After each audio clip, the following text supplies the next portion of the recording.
Ayan, inilipat ng kulungan.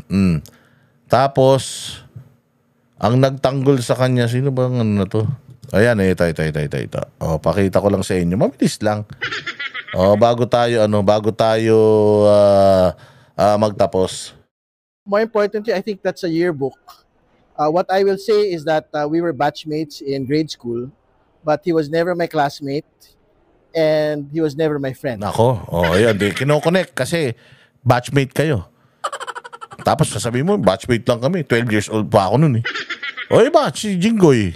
Nung mayor si Erap, baka nga nakakulong pa si Jinggoy eh. Porket nagtrabaho lang yung Alcantara sa Manila City Hall eh.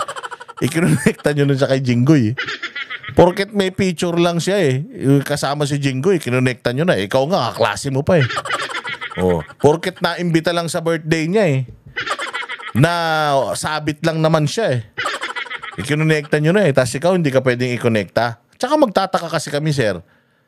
Bakit natatakot ka na dalhin siya sa kulungan?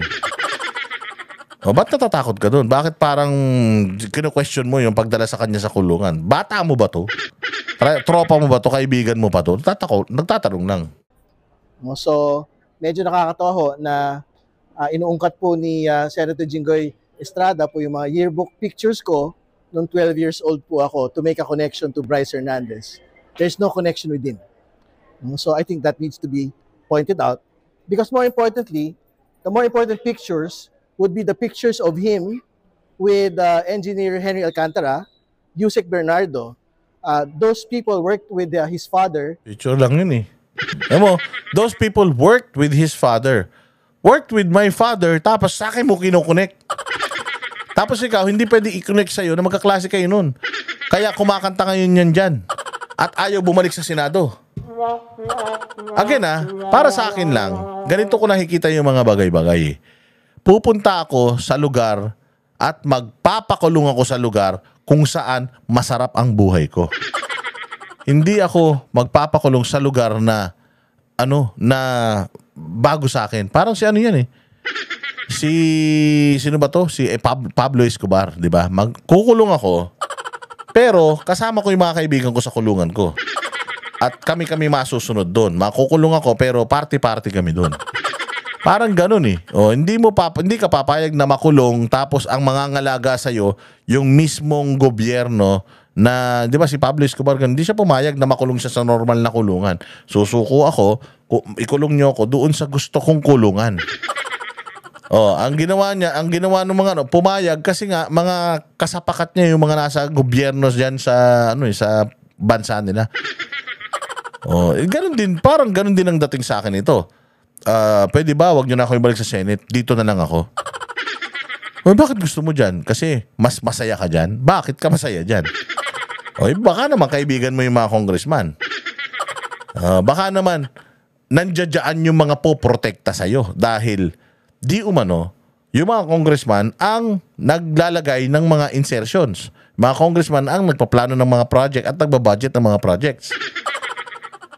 Kaya ka takot sa Senado makulong kasi nga alam mo na doon paaminin ka ng paaminin. At yung mga kasamahan mo dyan sa Congress, pipigil ako. Sabihin mo, huwag ka nang bumalik doon. Kasi pag bumalik ka doon, paaminin ka doon. Baka malaglag pati kami. Kaya dito ka na lang. At least dito, alagaan ka namin. Baka pwedeng ganun. Pwedeng mali ako. Malamang mali ako. Iniisip ko lang. Kapaganahin ko lang yung mas maayos-ayos na logic. Magpapakulong ako doon sa... Kung ako mamimili ng kulungan, gusto ko makulong sa safe ako. Safe ako, hindi dahil walang papatay sa akin. Safe ako kasi kasama ko yung mga tropa pits ko. Ganon. In the city of Manila, si Engineer Alcantara denied knowing Senator Jinggoy. Pero he was there in the birthday party of Senator Jinggoy. Labo nun, nasa birthday lang. Ako nga, dami ko rin nakikita. Sino to? Kumakain sa birthday ko. Hindi ko naman inimbita to It doesn't make me close to that person. Banas nga ako, nakikikain ng handa ko Alam nga, paalisin ko yan. Gagawa pa ako ng stress. Birthday ko.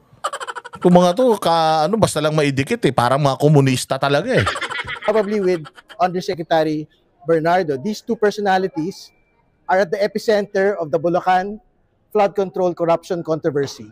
So I think that those are the pictures that are more important to be explained not by me, but by Senator Jinggoy Estrada. What do you intend to do now, sir?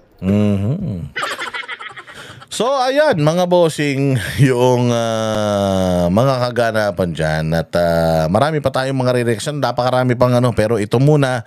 And mag-like, mag-share, mag-comment. At hit the notification bell dun sa mga hindi pa po nakasubscribe dito. At sa mga subscribers, maraming salamat sa inyo. I-share po ninyo itong video na to para marami tayong maurat. Oo, at mag-upload pa tayo ng mas marami pang video para sa kaligayahan ninyo. Mabuhay kayo at kita-kita po tayong muli. Kami ang boses ng masa, hindi natatakot. Katotohanan lang, di kami nalulunod. Walang bahid ng sismis, lahat ay totoo. Kahit sino ka pa, pag mali ka babanatan ka. Walang pinipili kulay, wala kaming kinikilingan. Basta para sa bayan, kami lalaban. Pag tama palakpakan, pag mali banatan. Di matitinag, di matatakot, para sa bayan tuloy ang sigaw. Sa harap ng kamera, walang halong takot. Mga baluktot, lahat kayo'y tutumba. Ang hustisya at